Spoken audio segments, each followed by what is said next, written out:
మంచం మీద నీరసంగా పడుకొని ఉన్న ఇందిర మెల్లగా కళ్ళు తెరిచి చూసింది. మీదికి ఒక ముఖం వంగి ఎలా ఉంది అని అడుగుతోంది. ఇందిర కళ్ళు శాంతం విప్పి చూసింది. ఎదురుగా లావుగా బొద్దుగా తెల్లగా ఒక అమ్మాయి కూర్చొని ఉంది. ఇందిరని చూడగానే స్నేహపూర్వకమైన చిరునవ్వు నవ్వింది. నన్ను గుర్తుపట్టారా? మీ విద్యాపతి భార్యని, సీతని అంది.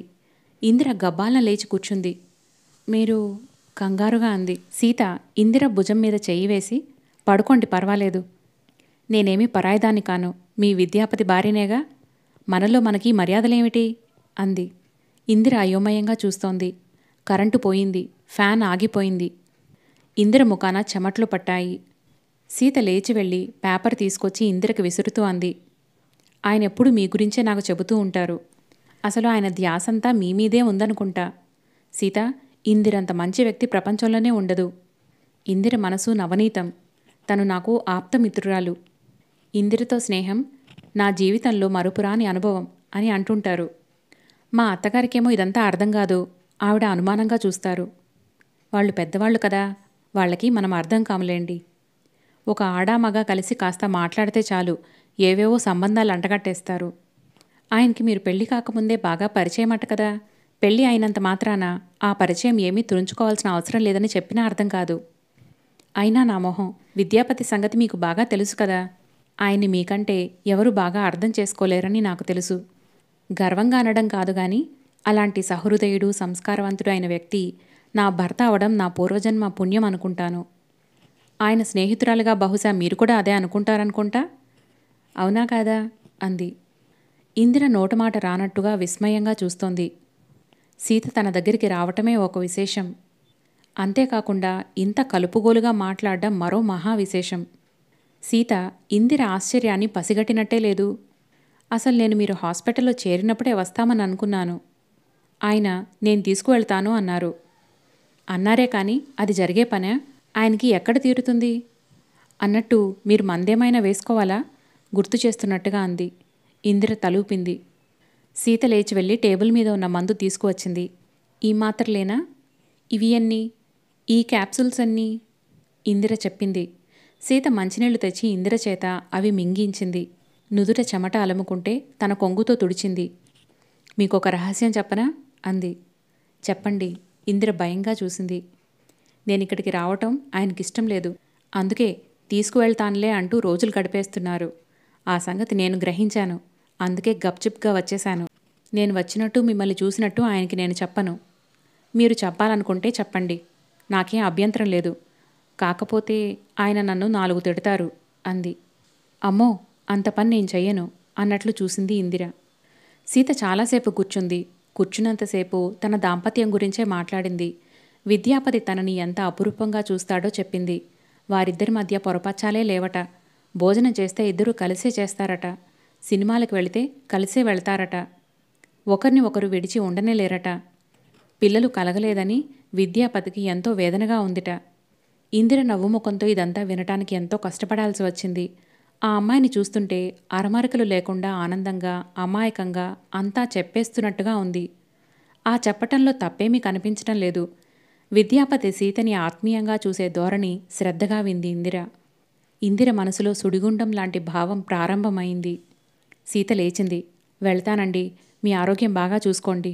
నేను మళ్ళీ వస్తాను. మీకు తగ్గిపోయిన తర్వాత వచ్చి మా ఇంట్లో తప్పకుండా 4 రోజులు ఉండాలి అంది సీత. ఇందిర తల ఊపింది. సీత వెళ్ళిపోయింది.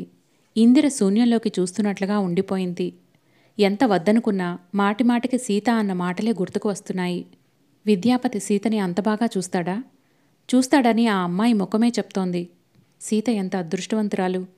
ధనవంతుడైన తండ్రి, కోరుకున్న భర్త. ఇందిరకి సీత మీద ఈర్ష్య కలగలేదు.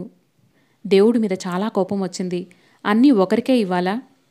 ఈ ప్రపంచంలో ఏమీ లేని ఆడపిల్లలు ఎంతమంది ఉన్నారు? ఒకరికి అందం, ఒకరికి డబ్బు, ఒకరికి భర్త ప్రేమ, ఒకరికి కీర్తి ప్రతిష్టలు. ఇలా ప్రతి వాళ్ళకి ఏదో ఒకటి ఇవ్వకూడదా? ఇలా చేస్తే స్త్రీలలో ఒకరి మీద ఇంకొకరికి ఈర్ష్య ఉండనే ఉండదేమో. తనని చూస్తే ఏముంది? చిన్నప్పుడే తల్లిదండ్రులు పోయారు. అక్కల ప్రాపకంలో పెరిగింది. వారు బాగా చూస్తారు నిజమే. కానీ వాళ్ల నుంచి ఎన్ని ఎదురు చూడాలి తను? వాళ్ళింట్లోనే ఉంటున్నాననే బాధ అహర్నిశలు వెంటాడుతూనే ఉంటుంది. విద్యాపతి తన జీవితంలో వచ్చిన తర్వాత ఒంటరితనం అనే మాటే పోయింది. అతనిలాంటి వ్యక్తి ఉంటే చాలు, ఏ ఆడపిల్ల అయినా జీవితంలో ఇంకెలాంటి ఎగుడుదిగుళ్ళైనా భరించగలుగుతుంది. విద్యాపతి ఎవరిప్పుడు? సీత భర్త. ఇందిరకి కేవలం స్నేహితుడే. విద్యాపతి ఆ రోజు చాలా ఆలస్యంగా వచ్చాడు. అతనికి మధ్యాహ్నం సీత ఫ్యాక్టరీకి వస్తానని కబురు చేసింది. ఎంతసేపు చూసినా రాలేదు. ఇంటికి ఫోన్ చేస్తే లేదు, వెళ్ళి చాలాసేపయిందని తల్లి చెప్పింది.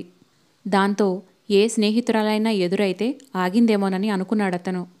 5 గంటలు అవుతుండగా సీత ఫోన్ చేసింది. ఒక స్నేహితురాల్ని చూడ్డానికి వెళ్ళిందట. అక్కడే టైం అయిపోయిందట. రాలేకపోయాను, ఇక రాను అని పెట్టేసింది. విద్యాపతికి ఒళ్ళు మండిపోయింది. ఇలా ఇబ్బంది పెట్టడంలో సీత మహా నేర్పరి. అతను హాస్పిటల్కి వచ్చేసరికి ఇందిర ఒకరితే కూర్చొని ఉంది. రాగానే అడిగాడు, ఎలా ఉంది ఈ పూట? రోజులా ఇందిర అతనికి చేరువగా రాలేదు. మౌనంగా అతన్ని చూస్తూ కూర్చుంది. అతన్ని చూడగానే ఆమెకి సంతోషం కలగలేదు. మందు వేసుకున్నావా? వేసుకున్నానన్నట్టు ఎటో చూస్తూనే ఆ తల తిప్పింది. విద్యాపతికి ఇందిర మౌనం అర్థం కాలేదు. అతనిక భరించలేకపోయాడు. కుర్చీలో నుంచి లేచి వచ్చి ఇందిరకి అభిముఖంగా నిలబడుతూ, ఇందు, ఏమైంది? ఎందుకలా ఉన్నావు అన్నాడు. ఇందిర మాట్లాడలేదు. చెప్పిందు, ఏమైంది? నేనేం తప్పు చేశాను? తను గట్టిగా అడిగాడు. ఇందిర అతని వైపు తల తిప్పి సూటిగా అతని కళ్ళల్లోకి చూసింది. అతని కళ్ళల్లో వ్యధ కనిపిస్తోంది. ఇందిర తీక్షణంగా అతని హృదయ లోతుల్లో ఏముందో కనుక్కోవాలన్నంత తీవ్రంగా చూసింది. అదంతా నాటకమా? ఇందిర భరించలేకపోతోంది. ఇతనెవరు? విద్యాపతి కాదా? కాదు, సీతాపతి. ముమ్మాటికి సీతభర్తే. అది ఇన్నాళ్ల నుంచి తను అర్థం చేసుకోలేకపోయింది. అలా మభ్యపెట్టగలిగాడతను. ఇందిరకు అతని మీద కోపం రాలేదు. తన మీద తనకే వచ్చింది. పెళ్ళి అయిన తర్వాత అతను పరాయివాడు, తన వాడని ఎలా అనుకోగలిగింది? ఇందిరకి ఏడుపు వచ్చేస్తోంది. తనలో అతి సున్నితమైన భావం ఏదో దహించుకుపోతున్న వేదన అది. ఇందు, అతని కంఠం లాలనగా ఉంది. అతను ఇందిర దగ్గరికి వచ్చాడు. తలని ముఖానికి నొక్కుకున్నాడు. ఏమైంది చెప్పు? ఏం కాలేదు అంది. మరి ఎందుకంత బాధపడుతున్నావు? బుద్ధి లేక. నాకసలు బుద్ధి లేదు అంది. ఏమిటిది ఇందు? అతని కంఠానికి కరిగిపోయింది. ఇక నిగ్రహించుకునే శక్తి లేకపోయింది. సీత వచ్చిందని చెబుదామని నాలుక చివరి వరకు వచ్చింది. కాని సీత మాటలు గుర్తుకు వచ్చాయి. తిడతాడట. ఏ, సీత తన దగ్గరికి ఎందుకు రాకూడదు? వస్తే తప్పేమిటి? ఇతను చేసేదంతా అర్థం అయిపోతుందనా? సీత వచ్చిందని చెప్పకూడదు. చెబితే ఇంటికి వెళ్ళి తిడతాడు. ఇక సీత రాదు. విద్యాపతి గురించి ఏదైనా తెలుసుకోవాలంటే సీతను పరిచయం చేసుకోవాలి. ఇందు, ఎందుకలా మౌనంగా ఉన్నావు? అడిగాడు విద్యాపతి. ఏం లేదు అంది ఇందిర. తర్వాత ఇందిర అతనితో మాట్లాడింది. కానీ ఇద్దరి మధ్య అడ్డుగోడ ఉన్నట్టే ఫీలయ్యాడు విద్యాపతి. అతని మనసు చాలా కలవరపడుతోంది. ఇందిరలా ఎందుకుంది అతనికి అర్థం కాలేదు. అతను రాత్రి పొద్దుపోయిన తర్వాత ఇంటికి వచ్చాడు. భోజనం చేస్తుండగా సీత అడిగింది, ఇందిరెలా ఉంది? అతను ఎగిరిపడినంత ఆశ్చర్యంగా చూశాడు. సీత అన్నం కెలుకుతూ అంది, చెప్పండి, పర్వాలేదు. ఇందిరంటే నాకేం అసూయలేదు. ఆమెను మీ స్నేహితురాలిగా గౌరవిస్తాను. నా కోపం ఏదైనా ఉంటే అది మీ మీదనే, ఇందిర మీద కాదు అంది. విద్యాపతి ఆ మాటలకు ఆశ్చర్యపోయినట్లుగా చూశాడు. విద్యాపతి పళ్లరసం తీసి గ్లాసులో తీసుకువచ్చాడు. ఇందిర భుజాల పట్టి లేవతీయటానికి వంగబోయాడు. వద్దు. ఇందిర తనే బలవంతంగా శక్తి తెచ్చుకొని లేచి కూర్చుంది. కళ్ళు గిర్రున తిరిగాయి. చేత్తో కళ్లమీద నొక్కుంటూ అబ్బా అంది. విద్యాపతి ఇందిర వీపు మీద చేత్తో నిమిరాడు. బత్తాయి రసం అతను పెదవులకి అందిస్తుంటే ఇష్టం లేనట్టుగా ముఖం తిప్పుకుంది. చేత్తో గ్లాసు తనే తీసుకుని పక్కన టేబుల్ మీద పెట్టింది. తాగు అన్నాడతను. తాగాలనిపించటం లేదు అస్పష్టంగా అంది. తాగకపోతే నీరసం వస్తుంది ఇందు, లాలనగా అన్నాడతను.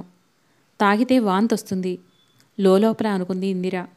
విద్యాపతి బ్రతిమలాడాడు, బలవంతం చేశాడు. అయినా ప్రయోజనం లేకపోయింది. ఇందిర చేత అతను ఆ పూట బత్తాయి రసమే కాదు, మందులు కూడా తాగించలేకపోయాడు. ఇందిరలో ఏదో మార్పు వచ్చింది. అది ఎందుకు వచ్చిందో అర్థం కావటం లేదు. ఎవరైనా వచ్చారా? ఏమైనా అన్నారా? ఇందిర స్వభావం అతనికి బాగా తెలుసు. ఎవరైనా ఏదైనా అంటే ఎదురు తిరిగి పోట్లాడదు. కళ్ళెర చేస్తూ నా సంగతి నీకెందుకు అంటూ కసరదు. ముడుచుకుపోయినట్టుగా ముభావంగా అయిపోతుంది. అతను దాదాపు గంటసేపు ఉన్నాడు. ఇందిరకి మందు ఇవ్వటానికి అతను 2-3 సార్లు టైం అయిందా లేదా అని వాచి చూసుకున్నాడు. అతను చూపిన ఆ చర్య ఇందిరకి మరో విధంగా అర్థమైంది. ఇంటికి వెళ్ళిపోవటానికి త్వరపడుతున్నాడనుకుంది. సీతని ఎక్కడికైనా తీసుకువెళ్తానని చెప్పాడు కాబోలు. అందుకే టైం అలా చూసుకుంటున్నాడు అని అనుకుంది. మీరు వెళ్ళండి అంది. నేనా? ఏ ఎందుకు? ఎవరైనా అక్కడికి వస్తారా అన్నాడు సంశయంగా. ఎవరు వస్తారు? ఎవరున్నారు నాకు? వెనక్కి వాలి పడుకుంటూ అంది. ఇందిర కంఠంలో కసిలాంటిదేదో ఉంది. అతను క్షణంసేపు ఇందిర వైపే తదేకంగా చూశాడు. ఇందిర పైకప్పుకేసి చూస్తూ ఆలోచిస్తోంది. ఇందు, ఏమిటి ఆలోచిస్తున్నావు? అతని తల మీద చెయ్యి వేస్తూ అడిగాడు. ఏం లేదు. నా దగ్గర నువ్వు దాచగలవా? నిష్ఠూరంగా అడిగాడు. పైకప్పుకేసి చూస్తున్న ఇందిర తల తిప్పి అతని వైపు చూసింది. ఆ చూపులు అసహనంగా, వ్యధాపూరితంగా ఉన్నాయి. నా దగ్గర నువ్వు మాత్రం దాచటం లేదా అన్న నిష్ఠూరం బాగా కనిపిస్తోంది. అతను తికమక పడ్డాడు. ఇందిరకేమైంది? మీరింటికి వెళ్ళండి అంది ఇందిర. వెళ్ళమని నువ్వు చెప్పాలా? నాకు తెలీదా? ఏమిటిది ఈరోజు వింతగా మాట్లాడుతున్నావు అన్నాడతను. నాకు పిచ్చి పట్టింది, సరేనా? లేచి కూర్చుంటూ ఆవేశంగా అంది. ఇందు. అతను లేచి వచ్చి చెప్పను భుజాలు పట్టుకున్నాడు. ఇందిర అతన్ని విదిలించుకుంది. నన్ను వదలండి. మీకు పుణ్యం ఉంటుంది. నన్ను వదిలేయండి. మీరు వెళ్ళండి. నాకోసం జాలి చూపనవసరం లేదు అంది. అతను మాట్లాడలేదు. ఇందిర మాటల్లో అర్థాన్ని వెతకటానికి ప్రయత్నిస్తున్నట్టుగా మౌనంగా ఉండిపోయాడు.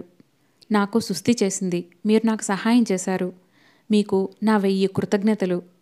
ఇక మీరు నా కోసం శ్రమపడకండి. దయ్యుంచి వెళ్ళండి ప్లీజ్ చేతులు జోడిస్తూ అంది. అతను ఆ చేతులు పట్టుకున్నాడు. ఇందు, ఈరోజు నీకేమైంది? ఆవేశం లాంటిదేదో అతను దిగమింగుకున్నట్టుగా ఉంది అతని మాట.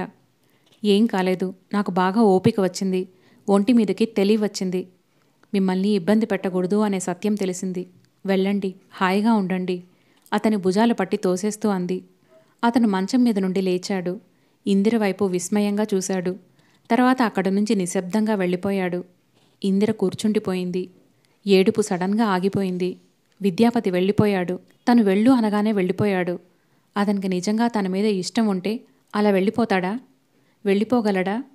బలహీనంగా, అనారోగ్యంతో నీరసంగా ఉన్న ఇందిరకి ఆ క్షణంలో ఒక రకమైన నిస్సహాయత్వం, భరింపలేని ఒంటరితనం చుట్టుముట్టేసింది. విద్యాపతి వెళ్ళిపోయాడు.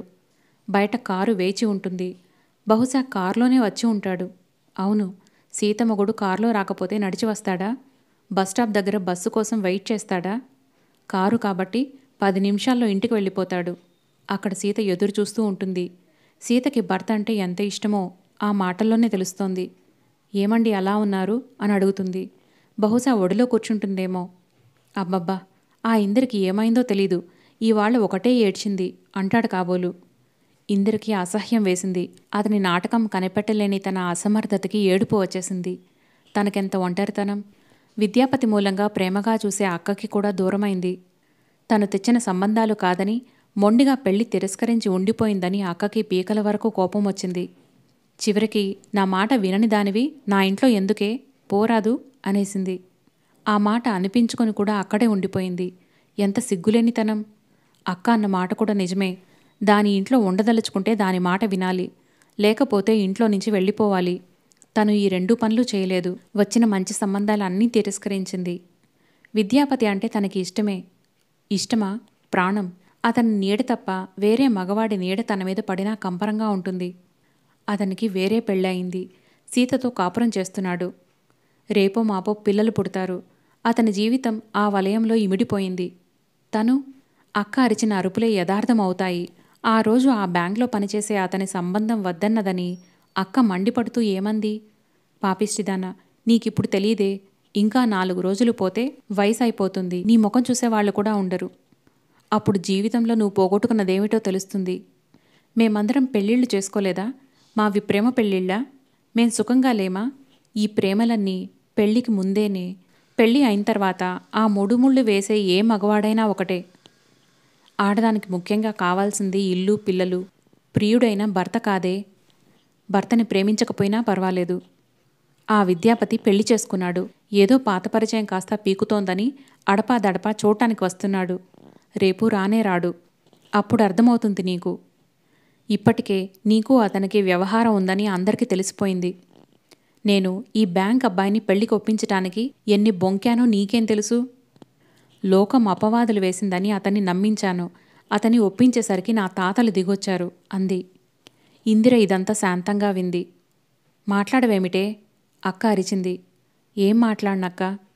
నేను పెళ్లి చేసుకోనని నీకెన్నిసార్లు చెప్పాను? చేసుకోక ఏం చేస్తావిందు? లోకంలో పెళ్లికాని ఆడపిల్లలు ఎంతమంది లేరక్క? అట్లా ఏడుస్తానంటావా? అక్క నిలదీసింది. అక్కకి ఎలా చెప్పాలో అర్థం కాలేదు. విద్యాపతిని తప్ప ఇంకెవరినీ తను భర్తగా ఊహించలేదంటే అక్కకు అర్థం కాదు. సింగినాదం అంటుంది. అక్కకి ఏం తెలుస్తుంది? ఒకతన్ని ప్రేమించి అతని నుంచి ప్రేమని పొంది కలల గూళ్ళు కట్టుకొని అందులో అతనితో కాపురం చేసి పొందిన ఆనందం వాస్తవంలో ఇద్దరూ భార్యాభర్తలు కాలేకపోయారు. కానీ మనసులో ఆ గూళ్ళు తుడిచి మరొకతనితో గూళ్ళు కట్టడం అనేది తన వల్ల కాని పని. ఏదో ఒక పెళ్లిలే అని యాంత్రికంగా చేసుకునే పెళ్లి తనకవసరం లేదు. పెళ్లి చేసుకుంటే దానివల్ల వచ్చే పూర్తి సుఖాలు తను అనుభవించాలి. అవి పొందలేనప్పుడు అసలు ఆ పెళ్లి మాటే ఎత్తకూడదు. విద్యాపతి పడుతున్న నరకం తను చూడటం లేదు అనుకుంది. ఎంత పిచ్చిది! అతను నరకం పడుతున్నాడు అంటే తనకి సంతృప్తి. ఆ సంతృప్తిలోనే ఆనందం దొరుకుతుంది. తన దగ్గర పొందే ఆనందం అతను పెళ్లిలో పొందలేకపోతున్నాడు అంటే తన మనసుకి అది ఎంతో ఓదార్పుగా ఉంది. అతని కోసం ఇలాగే ఉండిపోవాలనిపిస్తోంది. అక్కకి కోపం తెప్పించింది. సమాజం చేసే వెక్కిరింతలు భరించింది. ఇవేమీ అతని ముందు లక్ష్య పెట్టాల్సిన సంగతులు కావననుకుంది. అందర్నీ వదులుకొని అతని వైపు వచ్చింది. అతనేం చేస్తున్నాడు? నాటకం ఆడుతున్నాడు. అటు భార్యతో సుఖంగా కాపురం చేస్తూ తన దగ్గర సుఖం లేనట్లు చెబుతున్నాడు. సీత ఈరోజు వచ్చి తన కళ్ళు తెరిపించింది. వెళ్ళు అనగానే వెళ్ళిపోయాడు. తన మీద నిజంగా ప్రేమ ఉంటే అలా వెళ్ళగలిగేవాడా? ఇందిరకి ఏడుపు వచ్చేసింది. ఎవరున్నారు తనకి? ఎవరూ లేరు. నిజంగా ఎవరూ లేరు. ఈ పళంగా చచ్చిపోయినా ఎవరికీ పట్టదు. తన ఈ గతికి కారణం అతన్ని ప్రేమించటమేగా. ఇందిరకి ప్రకాశం బాబాయ్ గుర్తుకు వచ్చాడు. ఆయన కొడుకు కారు ప్రమాదంలో చనిపోయాడు. ఆ కొడుకు పోయి చాలా సంవత్సరాలైంది. అయినా ఆయన ఇప్పటికీ ఆ కొడుకుని తలుచుకుంటూ ఉంటాడు. ఎవరు వెళ్ళినా ఆ కబుర్లే చెబుతూ ఉంటాడు. చనిపోయిన ఆ కొడుకు తిరిగిరాడని ఆయనకి తెలుసు. అయితేనే జ్ఞాపకాలతోనే బ్రతుకుతున్నాడు. తన స్థితి కూడా సరిగ్గా అలాగే ఉంది. విద్యాపతిది తనది వేరువేరు బాటలైనాయి. అయినా అతని గురించే ఆలోచిస్తూ ఆ జ్ఞాపకాలలో బ్రతుకుదామనుకుంటోంది. అదే సుఖమని భావిస్తోంది. మనిషికి అది ఒక భయంకరమైన స్థితి. ఇంతలో గుమ్మంలో అడుగుల చప్పుడయింది. వెక్కి వెక్కి ఏడుస్తున్న ఇందిర చప్పున ఏడుపాపి కళ్ళు గట్టిగా తుడుచుకుంది. గుమ్మంలో విద్యాపతి నిలబడి ఉన్నాడు. అతని వెంట డాక్టర్ ఉన్నాడు. ఏమైంది? ఏమిటి హడావిడి చేస్తున్నారట? డాక్టర్ వచ్చాడు. ఇందిరకి సిగ్గేసింది. విద్యాపతిని వెళ్ళిపోమని తను ధైర్యంగా ఉండలేకపోయినందుకు. డాక్టర్ వచ్చి పరీక్ష చేశాడు. Relax, relax baby, relax. దేనికంత బాధపడుతున్నావు అని అడిగారు. ఇందిర ఆయన మాటలు వినటం లేదు. విద్యాపతినే చూస్తోంది. ఏమిటి, విద్యాపతి వెళ్ళలేదా? తనని వదిలి ఇంటికి వెళ్ళిపోలేదా? ఆశ్చర్యంగా చూస్తోంది. డాక్టర్ పరీక్ష చేసి మందులిచ్చి వెళ్ళిపోయాడు. డాక్టర్ వెళ్ళిపోయిన తర్వాత విద్యాపతి వచ్చి మంచం మీద కూర్చున్నాడు. ఇందు, డాక్టర్ చెప్పింది విన్నావా? నువ్వు దేనికో బాధపడుతున్నావు అన్నారు. ఇందిర మాట్లాడలేదు. వెనక్కి దిళ్ళని ఆనుకొని చూస్తోంది. చెప్పు, నా దగ్గర దాపరికమా? నేను నీకేమీ కానా అడిగాడు. ఇందిర మాట్లాడలేదు. మరుక్షణంలో లేచి అతని గుండెలకి చిన్నపిల్లలా హత్తుకుపోయింది. చెప్పు, ఇంకోసారి అడిగాడు. ఇందిర కళ్ళలో నుంచి నీళ్లు ఊబికినాయి. ఆ క్షణంలో సుస్పష్టంగా తెలిసింది, తను పడిన ఈ బాధ అతను పెట్టినది కాదు, తన స్వయం కల్పితం. అతను కూడా తర్వాత ఏం మాట్లాడలేదు. ఆమె మోగతనం అర్థం చేసుకునేవాడిలా మౌనంగా ఉండిపోయాడు. కొద్దిసేపు అయిన తర్వాత ఇందిర అస్పష్టంగా అడిగింది. మీరిలా హాస్పిటల్కి వస్తున్నట్టు సీతకు తెలుసా? ఏమీ అనదా? ఎందుకంటుంది? అంటే మాత్రం నేను లక్ష్య పెడతానా అన్నాడు. అతను క్షణమాగి ఇందిర తల బలవంతంగా ఎత్తుతూ అన్నాడు. ఎందుకిలా అడుగుతున్నావు? ఇందిర తలని లేవనీయలేదు. ఊరికినే అంది.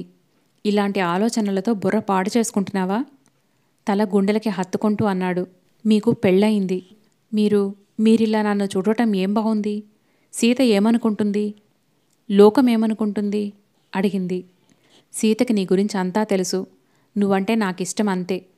లోకానికంటే ముందు నేనే ఆ సంగతి తెలియజేశాను. సీత నాతో పోట్లాడితే తనకే నష్టమని తెలుసుకుంది. రాజీ పట్టానికి ప్రయత్నిస్తోంది. తనకి మనం కూడా టైం ఇవ్వాలి. ఇక లోకమంటావా? లోకాన్ని ఆడపిల్లవైన నువ్వే లెక్క చేయలేదు.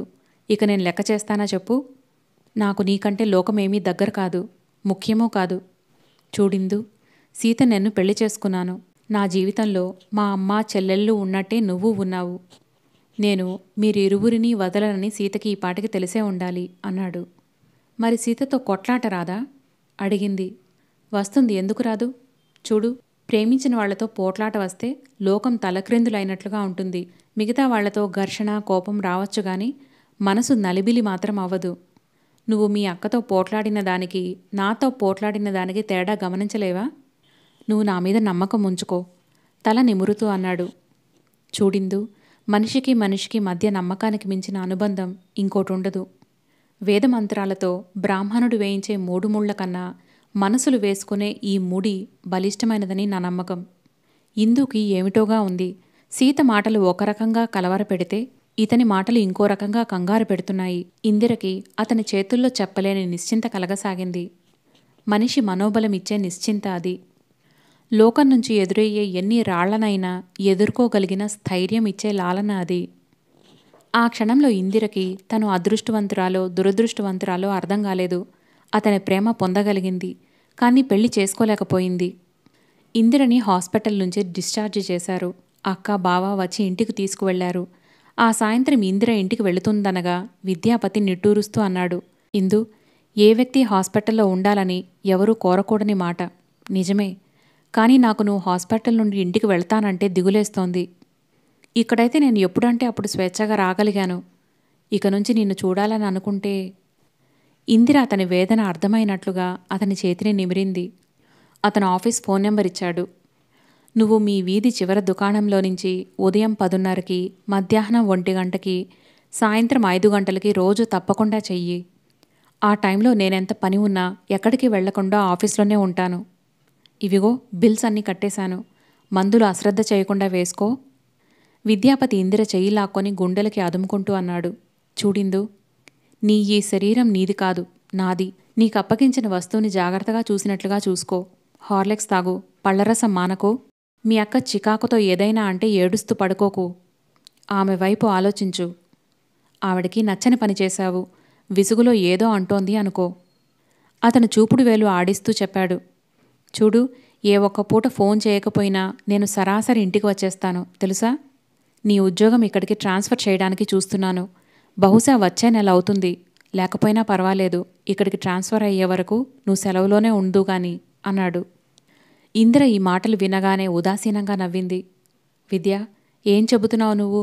ఇంకా సెలవులో ఉండటమా? నేనిప్పటికి 2 నెలల నుంచి జీతం నష్టం మీద సెలవులో ఉన్నాను. ఈ సుస్థితో బ్యాంకులో దాచుకున్నది కాస్తో కూస్తో అయిపోయి ఉంటుంది. విద్య, హాస్పిటల్కి బిల్ ఎంత పే చేశావని కూడా నేను నిన్ను అడగలేకపోతున్నాను. ఎందుకో తెలుసా? బ్యాంక్లో ఉన్నది సరిపోదని నాకు తెలుసు అంది. పిచ్చి ఇందు. విద్యాపతి ఇందిర తల మీద చెయ్యి వేసి నిమిరాడు. ఇందిర ముందుకు వంగి అతని భుజం మీద తల ఆనించి కన్నీళ్లు బిగబట్టుకుంటూ అంది. విద్య, నాకేమనిపిస్తుందో తెలుసా? చెప్పు. ఏదైనా చెప్పలేని సుస్థి చేసి జీవితాంతం నేను ఈ హాస్పిటల్లో ఉంటే బాగుండును అనిపిస్తోంది. ఎందుకంటే నేనిక్కడుంటే నువ్వు వస్తావు, నన్ను చూస్తావు, నా గురించి ఆదుర్దా పడతావు. నువ్వు నిజంగా పిచ్చి ఇందువే. అతను తల మీద చెయ్యి వేసి నిమురుతూ అన్నాడు. మళ్ళీ మనిద్దరం కలుసుకునేదెప్పుడు అడిగింది. అతను క్షణం ఆలోచించాడు. నువ్వు బాగా కోలుకున్న తర్వాత అన్నాడు. ఎక్కడ, ఎలా? సమాధానం కోసం వేచి చూస్తూ అడిగింది. ఎన్ని చోట్లు లేవు? నేను మీ ఇంటికి, నువ్వు మా ఇంటికి రాకుండా వీళ్ళు నిరోధించగలరు, కానీ ఈ బయట ప్రపంచంలో మనల్ని తిరగకుండా ఆపలేరు కదా. ఇందిరకి తెలుస్తూనే ఉంది. అతను సంభాషణలు సాధ్యమైనంత హాస్యంగా మార్చాలని చూస్తున్నాడు. అతను తగ్గుస్థాయిలో చెప్పాడు. చూడిందు, నిన్ను పెళ్లి చేసుకోవాలని అనుకుంటున్నప్పుడు నాకు పెళ్లి అనేది మనిషి జీవితంలో చాలా ముఖ్య భాగం అయినట్టు, అది చాలా పవిత్రమైన బంధంగా, అపురూపంగా అనిపించింది. తర్వాత నిన్ను నేనెప్పుడైతే పెళ్లి చేసుకోలేకపోయానో ఆ పెళ్లి పట్ల నాకున్న భావం మారిపోయింది. పెళ్లి అంటే నాకిప్పుడు అంత విలువైన బంధంగా అనిపించటం లేదు. ఇద్దరు స్త్రీ పురుషులు సహచర్యంతో జీవితాలు గడపటానికి సంఘం కల్పించిన సదాచారం మాత్రమే. ఆఫ్టర్ ఆల్, పెళ్లి కాకపోయినా పర్వాలేదు, ఇద్దరూ కలిసి ఉండటానికి పెళ్లి అనేది అవసరమే లేదు. ఒకరి మీద ఒకరికి ఇష్టం, అనురాగం ఉన్నంతకాలం ఆ దేవుడు వేసిన బాంధవ్యం అవుతుంది. ఒకసారి ఈ ప్రపంచంలో మన కళ్ళెదుట కనిపిస్తున్న కుటుంబాల వైపు చూడు. వీరిలో ఏ ఒక్కరిది నిజమైన పెళ్లి కాదు. వారికసలు దాని అర్థమే తెలీదు. పెళ్ళంటే గొడ్డుని కట్టిపడేసే కట్టుకోయ కాకూడదు. వీళ్లలో అభిమానం కంటే అధికారమే ఎక్కువ. ఆరా తీస్తే 160 మంది అసంతృప్తి జీవితాలు గడుపుతున్న వాళ్లే. పెళ్లి చేసుకోలేదు కాబట్టి మనకి ఆ భ్రమ తొలగిపోలేదు. పెళ్లి చేసుకున్నట్లయితే ఈ ప్రేమ జ్యోతి ఆరిపోయేదేమో. ఎవరో ఒక మహాకవి అన్నాడు, నువ్వు నిజంగా ఎవరినైనా ప్రేమిస్తే వారిని పెళ్లి చేసుకోకు అని. ఆ మాటలో ఎంత సత్యముందో ఇప్పుడు నాకు అర్థమవుతోంది అన్నాడు. ఇందిర మౌనంగా వింది. విద్యాపతి ఆలోచనా ధోరణి ఇందిరకి నచ్చలేదు, అర్థం కాలేదు. పెళ్లి చేసుకోకపోతే ప్రేమకి ప్రతిఫలం ఏమిటి అనిపిస్తోంది. ఎవరి జీవితానికైనా పెళ్లి చేసుకోకపోతే పిల్లలు, నిశ్చింత, రక్షణ ఎలా వస్తాయి? పెళ్లి అయితే ఆడదాని జీవితం ఒక మంచి యజమానిగల తోటలో పువ్వులా సుఖంగా సురక్షితంగా ఉంటుంది. పెళ్లికాని ఆడపిల్ల జీవితం వీధిలో చెట్టులాంటిది, ఎవరికీ చెందదు. ఎవరు పడితే వాళ్ళు చెయ్యి వేస్తారు. అందువల్ల తప్పనిసరిగా స్త్రీకి పెళ్లి చాలా అవసరం. విద్యాపతి పెళ్లి అంటే ఒక స్త్రీ పురుషుల మధ్య ప్రేమే అనుకుంటున్నాడు. కాదు, అది కానే కాదు. ముమ్మాటికి కానే కాదు. అతను చెప్పేది తన ప్రేమని ఇంకెవరికీ పంచకుండా నీకే ఇస్తున్నాను కదా, మనకింక పెళ్లితో ఏం ప్రమేయం అని కాబోలు. అతనికి ప్రేమ ఒకటే చాలునేమో. తనకలా కాదు. అతని ప్రేమతో పాటు అతని రక్తం కలిసిన పిల్లలూ కావాలి. అతని నిత్యం సహచర్యం పంచే ఇల్లూ కావాలి. పోట్లాడుకుంటే మాత్రం ఏమిటి? ఆ మాటకొస్తే తను విద్యాపతి ఎన్నిసార్లు పోట్లాడుకోలేదు? పెళ్ళి అయితే ఇక విడదీయలేని బంధం ఉంది కదా అని భయం ఉండదేమో. పెళ్లి కాకపోతే అన్నీ భయాలే. పెళ్లిలో ఇద్దరి చెంగులు కలిపి ముడివేస్తారు. అందులో ఎంత అర్థముంది? ఇక మీ ఇద్దరిది విడదీయలేని సంబంధమనే కదా. ఇందిర కళ్ల ముందు సుందరం పిన్ని కదిలింది. సుందరం పిన్నికి, శంకరం బాబాయికి క్షణం పడదు. 25 ఏళ్లు కాపురం చేసిన 4 పిల్లల్ని కన్నా వాళ్ల పద్ధతి మారలేదు. శంకరం బాబాయ్ పోయాడు. పిన్ని ఒకటే ఏడుపు ఏడ్చింది. అన్నం నీళ్లు మానేసి మంచం పట్టింది. బ్రతికి ఉన్నన్ని రోజులు అలా రాకాసిలా పోట్లాడావు. ఇప్పుడు ఆయన పోతే పీడా వదిలిందనుకోక ఎందుకు ఏడుస్తావు అని ఇందిర అడిగితే ఆవిడ శోకం తీస్తూ, ఇప్పుడు ఎవరితో పోట్లాడనమ్మా, నా తోడు పోయింది కదా అంది. ఆవిడికి ఆయన తోడు ఎంత విచిత్రం అనుకుంది. ఆ తోడు అనే మాట సుందరం పిన్ని అంటుంటే ఆనాడు అర్థం కాలేదు. కానీ ఇప్పుడు బాగా అర్థమవుతోంది. ఇందు, ఏమిటి ఆలోచిస్తున్నావు అన్నాడు విద్యాపతి. ఏం లేదు అంది. మర్నాడు ఇందిర ఇంటికి వచ్చేసింది. విద్యాపతి ఇందిర బ్యాంక్ పాస్బుక్ ఇచ్చేశాడు. అది చూసిన ఇందిర నివ్వెరపోయింది. అందులో 1 పైసా కూడా అతను తీసి వాడలేదు. తనిచ్చిన చెక్స్ అన్నీ కూడా అలాగే ఉండిపోయాయి. కానీ బిల్లు 3000 అయింది. విద్యాపతి ఇంత ఖర్చు పెట్టాడా? ఇందిర నివ్వెరపోయింది. తర్వాత రోషం వచ్చేసింది. అంత డబ్బు అతనికి ఎక్కడి నుంచి వచ్చింది? అదంతా సీతదేగా. సీత డబ్బు అతను వాడితే తనెలా భరిస్తుందనుకున్నాడు? ఇందిర రత్నచేత డబ్బు డ్రా చేయించి అది ఒక కవర్లో పెట్టి దానికో ఉత్తరం జతపరిచి పంపించింది. విద్య, నన్నెందుకిలా మోసం చేశావు? నా డబ్బు నాకుండగా నువ్వు ఖర్చు పెట్టడం న్యాయమా? నన్ను గతిలేనిదాన్ని చేశావు కదా. నాకు నీ ప్రేమ కావాలి. ఎందుకంటే అది నీ సొంతం కాబట్టి. అది నాకు అమృతం. నువ్విచ్చే డబ్బులో పైసా కూడా వద్దు. అది నాకో విషం లాంటిది. ఎందుకంటే అది సీతది కాబట్టి. దయుంచి డబ్బు తీసుకో. తిరస్కరించి నన్ను యాచకురాల్ని చెయ్యకు అని ఉంది. సాయంత్రం రత్న ఆ కవరు తిప్పి తీసుకువచ్చేసింది. ఆ డబ్బుతో విద్యాపతి రాసిన ఉత్తరం ఉంది. అందులో ఇలా ఉంది: నా పిచ్చి ఇందు, ఏ మనిషిని తొందరపడి మాటలనకూడదు.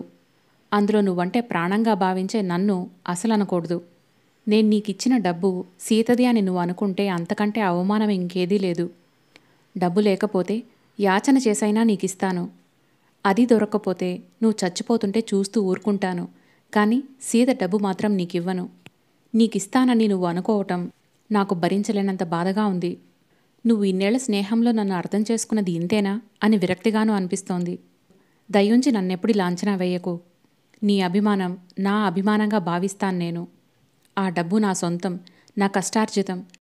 నేను ఈ ఫ్యాక్టరీలో వర్కర్స్తో పాటు వాళ్లకంటే ఎక్కువగా కష్టపడితే నాకు ఫ్యాక్టరీ నెలసరి ఇచ్చే జీతం అది. నా డబ్బు నా దానివైన నీకు ఖర్చు పెట్టడం తప్పా ఇందు?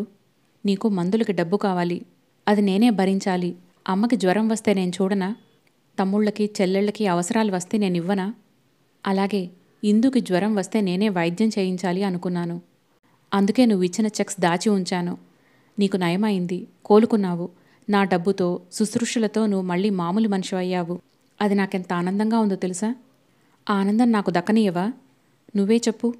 నీ దగ్గర డబ్బు తీసుకుంటే నాకు ఆ ఆనందం లభిస్తుందా ఇందు? నీకో మాట చెప్పనా? నువ్వు సుస్థిగా ఉన్నన్ని రోజులు నేను డబ్బుని చాలా పిసినారిలా ఖర్చు పెట్టాను. హాస్పిటల్ నుంచి ఎన్నోసార్లు ఇంటికి నడిచే వెళ్లేవాడిని. ఎందుకంటే ఆ రూట్లో బస్సులు సరిగ్గా లేవు. ఆటోకి డబ్బులు పెట్టాలంటే చాలా ఖర్చవుతుంది. 2 రోజుల ఆటోల డబ్బు నీకు 4 రోజులు బత్తాయి రసం వస్తుంది అనిపించేది. ఇదంతా నీకు చెప్పాలన్నా సిగ్గుగా ఉంది. నువ్వు పంపిన డబ్బు పంపిస్తున్నాను. నేను గనక నీకు పరాయవాడిని అని నువ్వు అనుకునే పనైతే రేపు రత్నతో తిరిగి పంపు, తీసుకుంటాను. ఇందుకి నా ప్రేమ కంటే తన అభిమానమే ముఖ్యమని అనుకుంటాను. నిన్ను చూసి ఎన్ని యుగాలో అయినట్టుగా అనిపిస్తోంది. ఇందు, నిజంగా రావాలనిపిస్తోంది. వచ్చి నీ ఒడిలో తలపెట్టుకొని నేనేం తప్పు చేయలేదు, నా మీద అలగకు అని చెప్పాలనిపిస్తోంది. విద్య. ఉత్తరం చదవడం పూర్తి కాగానే ఇంద్ర ఏడ్చేసింది. చీచీ, ఎంత మూర్ఖురాలిని అంటూ తల గోడకేసి కొట్టుకుంటుంటే రత్న ఏమైందే అంటూ గబాల్న వారించింది. రత్న, విద్యాని రమ్మనమని ఫోన్ చెయ్యవే, వెంటనే రమ్మన్నానని చెప్పు. ఎన్ని పనులు ఉన్నా వదిలేసి ఒక క్షణం రమ్మను అంటూ ఏడ్చేసింది. రత్న భయంగా వంట ఇంటివైపు చూసింది.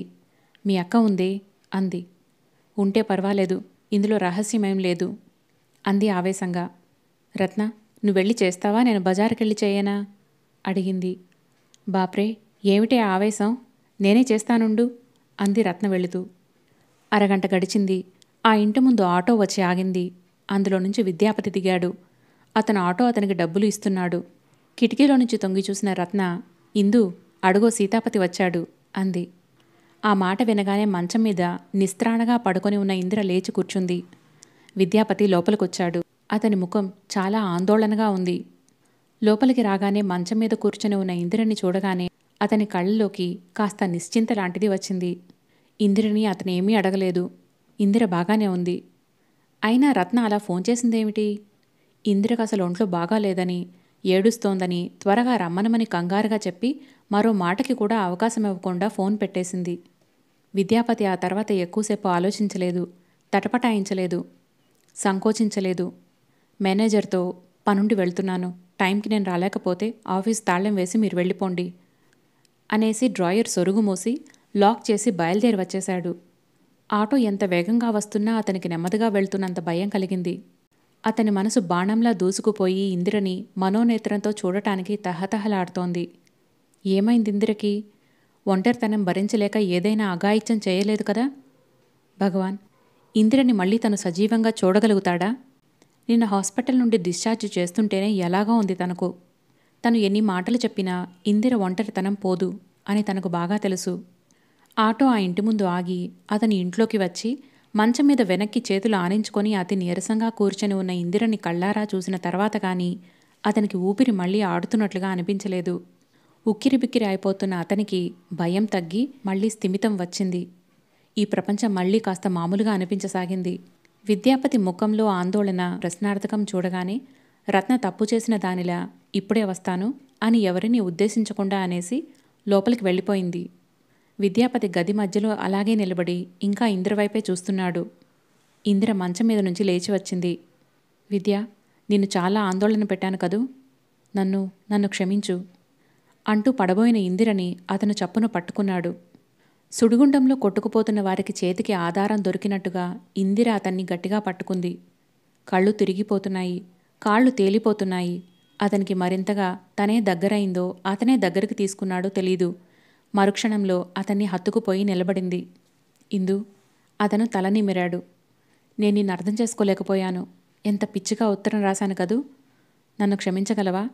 నా మీద కోపం రాలేదు కదూ ప్రశ్నించింది. నీ మీదనా కోపమా?